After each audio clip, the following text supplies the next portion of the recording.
The Florist's Love Letters. Part 1. The Letters She Left Behind. The bell above the flower shop chimed each morning softly.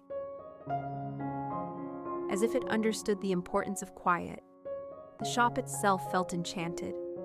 Sunlight filtered through tall windows, dust drifting like something almost alive. Flowers rested in glass jars, their colors deep and watchful. The florist moved among them slowly, breathing in the calm before the day began. She believed flowers remembered things. That was why she wrote to them.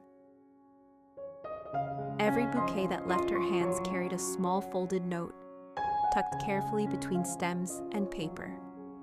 She never signed her name. These were not messages meant to return.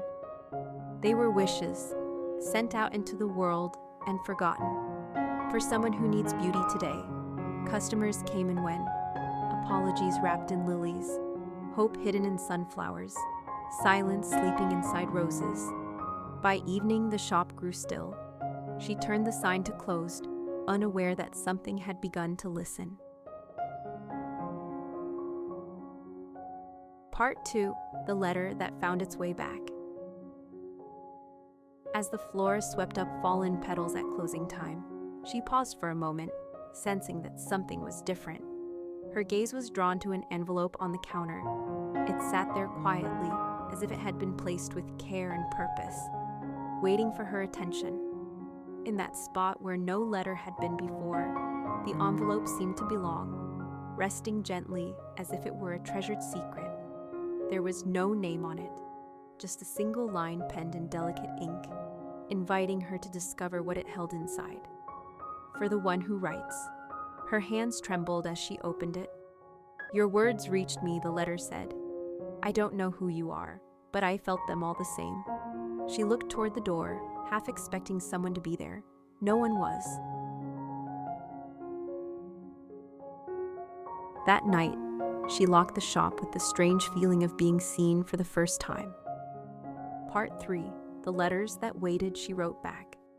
They arrived without pattern, sometimes beneath the register, sometimes tucked between flower buckets, once resting inside an empty vase, always unsigned, always familiar. They spoke gently. "Your words make the shop feel warmer. I imagine your hands when I read them," she answered, though she did not know to whom. Her replies were careful, honest, folded, and placed where the flowers could find them. Days passed. Weeks. The shop seemed to breathe differently now, as if holding a secret. She never saw who wrote back.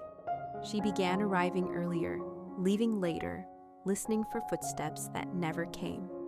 Yet the letters continued, as if the shop itself carried them between two unseen hands. The mystery deepened, but she was no longer afraid. Somewhere beyond the door, someone was listening. Part 4. The Day the Shop Bloomed. One morning, the florist unlocked the door and stepped inside, and stopped. The shop was filled with flowers she had never ordered. Blooms climbed the counters, spilled across shelves, and brushed against the windows. The air shimmered with color and scent, as if the room itself had decided to bloom. At the center of it all stood a man. He held a single letter, her letter, the one she had written long ago and never sent, the one folded and hidden in a drawer beneath the counter. "I found your words," he said softly, "and I followed them." They stood facing one another, the mystery unfolding at last. She smiled, heart steady. The flower shop had never been a place where love was meant to pass through. It was where love was meant to arrive.